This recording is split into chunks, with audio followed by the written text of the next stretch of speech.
Welcome back கரிமா விழித்திரு. இந்த பதிவில் PF UAN number தெரியாதவங்க தன்னோட யூஏஎன் நம்பரை கண்டுபிடிக்கிறதுக்கு எப்படி ட்ரை பண்ணாலும் முடியாதவங்க இப்போ சொல்ல போகிற வழியில் எளிமையாக தெரிஞ்சுக்கலாம். இது சம்மந்தமாக இதே சேனலில் வர்ற இது 3வது பதிவு. வீடியோ லிங்க்கை டிஸ்கிரிப்ஷனில் கொடுக்குறேன், வேணும்னா யூஸ் பண்ணிக்கோங்க. https://www.epfindia.gov.in வெப்சைட்டை ஓப்பன் பண்ணுறேன். சர்வீசஸ் ஆப்ஷனில் ஃபார் எம்ப்ளாயீஸ் ஆப்ஷனை கிளிக் பண்ணுறேன். மெம்பர் யூஏஎன் ஆன்லைன் சர்வீசஸ் ஆப்ஷனை கிளிக் பண்ணுறேன். நோ யுவர் யூஏஎன் ஆப்ஷனை கிளிக் பண்ணுறேன். நண்பரோட மொபைல் நம்பரை இங்கே கொடுத்துட்டு கேப்சா டைப் பண்ணிவிட்டு ரெக்வெஸ்ட் ஓடிபி ஆப்ஷனை கிளிக் பண்ணுறேன். மொபைல் நம்பருக்கு ஓடிபி அனுப்பிட்டாங்க. ஓகே, என்னோடய மொபைல் நம்பருக்கு வந்த ஓடிபியை இங்கே கொடுத்துட்டு திரும்பவும் கேப்சாவை டைப் பண்ணிவிட்டு வேலிடேட் ஓடிபி ஆப்ஷனை கிளிக் பண்ணுறேன். OTP validation successful. ஓகே, அடுத்து ஆதாரில் இருக்கிற மாதிரி நண்பரோட பேர், அதாவது இவரோட பேர் பார்த்திங்கன்னா கரண்ட் ஆதாரில் இருக்கிற மாதிரி மாயகிருஷ்ணன் டி அப்படின்னு டைப் பண்ணுறேன். Date of birth, Aadhaar number, கேப்சாவை டைப் பண்ணிவிட்டு ஷோ மை யூஏஎன் ஆப்ஷனை கிளிக் பண்ணுறேன். No UAN found against the entered details. நீங்கள் கொடுத்துருக்கிற டீட்டெயில்ஸுக்கு எந்த ஒரு யூஏஎன்னும் இல்லை அப்படின்னு பதில் வருது. என்னடா இது, பேர், டேட் ஆஃப் பர்த் எல்லாம் ஆதாரில் இருக்கிற மாதிரி கரெக்டாக தானே கொடுத்தோம், அப்புறம் ஏன் இது போல் வருதுன்ட்டு ஒரே குழப்பமாயிடுச்சு. இன்னும் சில பேருக்கு பார்த்திங்கன்னா தன்னோட பிஎஃப் அக்கௌண்ட்டில் பணம் கூட எடுத்திருப்பாங்க.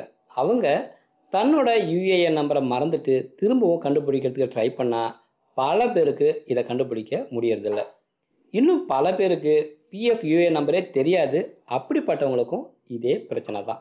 சரி, இந்த பிரச்சனை எதனால் ஏற்படுது அப்படின்னு பார்த்தீங்கன்னா, ஆதாரில் நீங்கள் ஏதாவது திருத்தம் செஞ்சுருந்தீங்கன்னா இந்த பிரச்சனை வரும்.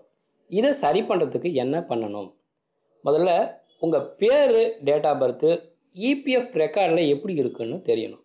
சரி, இதை எப்படி நாமளே தெரிஞ்சுக்கிறது அப்படின்னு பார்த்தீங்கன்னா, இப்போ மேலே ட்ரை பண்ண நண்பருக்கு திரும்பவும் யூஏஎன் நம்பரை கண்டுபிடிக்கிறதுக்கு ட்ரை பண்ணுறேன். திரும்பவும் நண்பரோட மொபைல் நம்பரு கேப்சா டைப் பண்ணிவிட்டு ரெக்வெஸ்ட் ஓடிபி ஆப்ஷனை கிளிக் பண்ணுறேன். மொபைல் நம்பருக்கு வந்த ஓடிபியை இங்கே கொடுத்துட்டு திரும்பவும் கேப்சாவை டைப் பண்ணிவிட்டு வேலிடேட் ஓடிபி ஆப்ஷனை கிளிக் பண்ணுறேன். OTP validation successful. ஓகே, அடுத்து பேர் ஆல்ரெடி மாயகிருஷ்ணன் டி அப்படின்னு கொடுத்து செக் பண்ணியாச்சு. அதனால் நண்பரோட பேரை எப்படியெல்லாம் டைப் பண்ணலாம் அப்படின்னு பார்த்தீங்கன்னா, 1 மாயகிருஷ்ணன் ஸ்பேஸ் டி, 2வது டி ஸ்பேஸ் மாயகிருஷ்ணன், 3வது மாயகிருஷ்ணன் டாட்டு டி, 4வது டி டாட்டு மாயகிருஷ்ணன், 5வது Maya space Krishnan space D, 6வது D space Maya space Krishnan, 7வது Maya space Krishnan dot D, 8வது D dot Maya space Krishnan.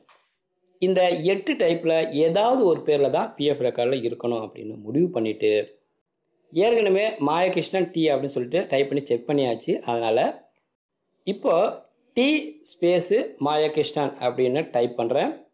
Date of birth, Aadhaar number, captcha type பண்ணிவிட்டு ஷோ மை யூஏஎன் ஆப்ஷனை கிளிக் பண்ணுறேன். இப்போ பாருங்கள், இவரோட யூஏஎன் நம்பரு ஷோ ஆகுது. இந்த வழியிலையும் உங்கள் யூஏஎன் நம்பரை கண்டுபிடிக்கலாம். இதுவே நண்பருக்கு பார்த்திங்கன்னா டேட் ஆஃப் பர்த்தில் எந்த ஒரு பிரச்சனையும் இல்லை. பிஎஃப் ரெக்கார்ட்லேயும் சரி, ஆதார்லேயும் எல்லாத்துலேயுமே ஒரே மாதிரி தான் இருக்குது. அதனால் நாம் டேட் ஆஃப் பர்த்தில் எந்த ஒரு முயற்சியும் ட்ரை பண்ணலை.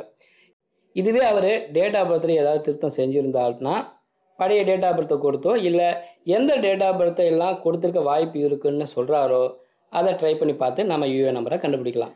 இந்த பதிவு உங்களுக்கு பிடிச்சிருந்தால் லைக் பண்ணுங்கள், சேனலை சப்ஸ்கிரைப் பண்ணுங்கள். மீண்டும் பயனுள்ள அடுத்த பதிவு சந்திப்போம். நன்றி, வணக்கம்.